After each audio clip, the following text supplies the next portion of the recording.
ក្រសួងមហាផ្ទៃមិនបានសម្រេចបែបណាមួយនោះទេចំពោះលិខិតរបស់លោកសំរងស៊ីប្រធានគណៈបកសង្គ្រោះជាតិដែលបានស្នើឲ្យក្រសួងមានសមត្ថកិច្ចមួយនេះអន្តរាគមន៍ដល់លែងលោកមីតសវណ្ណារាប្រធាននាយកដ្ឋានព័ត៌មាននិងផ្សព្វផ្សាយរបស់គណៈបកសង្គ្រោះជាតិលោកខៀវសុភ័ក្រអ្នកនាំពាក្យក្រសួងមហាផ្ទៃបានថ្លែងប្រាប់វិទ្យុបារាំងអន្តរជាតិថាក្រសួងមហាផ្ទៃបានទទួលលិខិតនោះហើយប៉ុន្តែក្រសួងមិនបានសម្រេចយ៉ាងណានោះទេទោះជាបែបនេះក្តីអ្នកនាំពាក្យរូបនេះបានបញ្ជាក់ថាក្រសួងមហាផ្ទៃបានបញ្ជូនលិខិតនោះទៅកាន់ក្រសួងយុត្តិធម៌រួចហើយដើម្បីធ្វើការពិនិត្យនិងផ្ដល់យោបល់អំពីបញ្ហានេះសូមរំលឹកជូនថាលោកមីតសវណ្ណារាប្រធាននាយកដ្ឋានព័ត៌មាននិងផ្សព្វផ្សាយរបស់គណៈបកសង្គ្រោះជាតិត្រូវបានអាជ្ញាធរចាប់ខ្លួនកាលពីថ្ងៃទី11វិច្ឆិកាកន្លងទៅបន្ទាប់មកតុលាការបានសម្រេចឃុំខ្លួនបណ្ដោះអាសន្នលោកមីតសវណ្ណារានៅឯពន្ធនាគារព្រៃសរ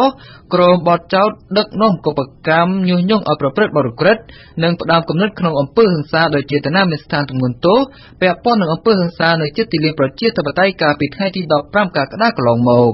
ក្រោយការចាប់ខ្លួនមួយថ្ងៃពលគឺនៅថ្ងៃទី12វិច្ឆិកាគណៈបក្សសង្គ្រោះជាតិបានចេញសេចក្តីថ្លែងការណ៍ថ្កោលទោសនិងអំពាវនាវឲ្យមានការដោះលែងសកម្មជនរបស់ខ្លួនដោយគ្មានលក្ខខណ្ឌស្របពេលជាមួយគ្នានោះលោកសំរងស៊ីប្រធានគណៈបក្សសង្គ្រោះជាតិក៏បានសរសេរលិខិតមួយច្បាប់ទៅកាន់រដ្ឋមន្ត្រីក្រសួងមហាផ្ទៃផងដែរដើម្បីស្វែងរកការអន្តរាគមន៍ដោះលែងលោកមីតសវណ្ណារាយ៉ាងណាក៏ដោយលិខិតរបស់ប្រធានគណៈបក្សសង្គ្រោះជាតិនោះទៅដល់ក្រសួងយុត្តិធម៌ឬយ៉ាងណា